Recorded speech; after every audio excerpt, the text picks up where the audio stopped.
Welcome back to the Plays with Cars YouTube channel and another episode of Project Porsche S2. This is our 1989 Porsche 944 S2, not to be confused with OG Project Porsche, which is our 986 Boxster over there.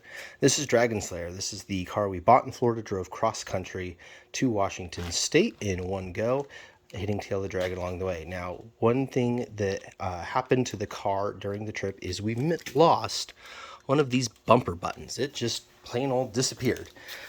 This is the other one. You can see it's actually a bit cracked. So we are going to take care of that in today's video. What I have in my hands is a set of replacements from Porsche. There's your part number right there, 951-628-30100. Got a pair of them. We are going to take them out of the bag, put them on our handy dandy thing here. We're going to prime them. Then we're going to break out the airbrush and some Guards red paint and see if we can't get the paint on these looking just as good as the paint on the car itself. So let's get started.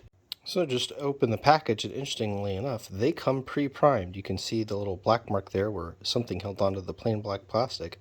They are already covered in automotive grade primer, so that saves us an entire step. Alright, so we have our air compressor set up here that's already pre-set up for airbrushing.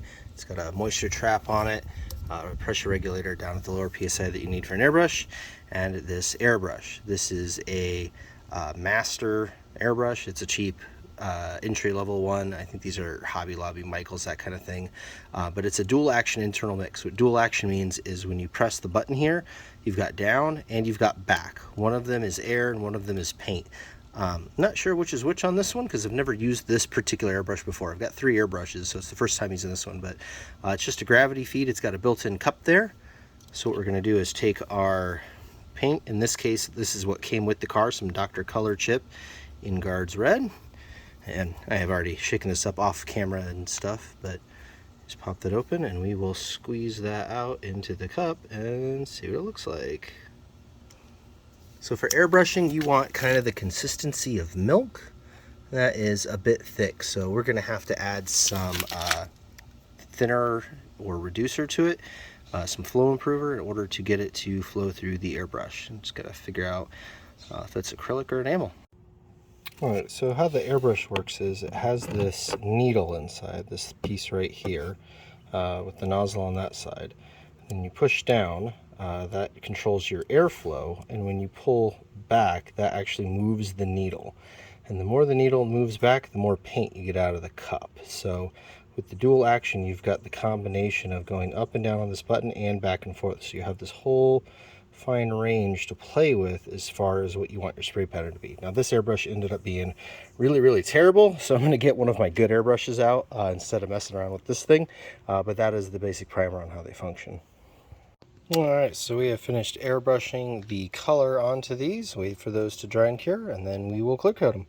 And there we are with some clear coat. Now these do not have the best finish on them, given what I was working with, but you know what, they're going to do for our bumper plugs for now, so we'll let those dry and we'll go from there. Alright, well, as you see here in the light in the garage, we got the color pretty darn good on this, so last step is to actually pop this in. So you can see here on the bottom they have these 4 little tabs that have to line up with the tabs in the bumper. Just line them up, push it in, and voila! Now we have 2 buttons again.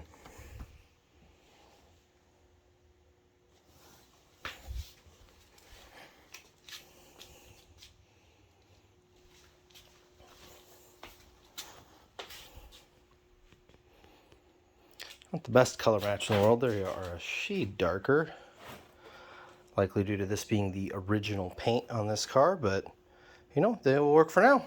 So until next time, that's been the Plays with Cars YouTube channel and another episode of Project Porsche S2.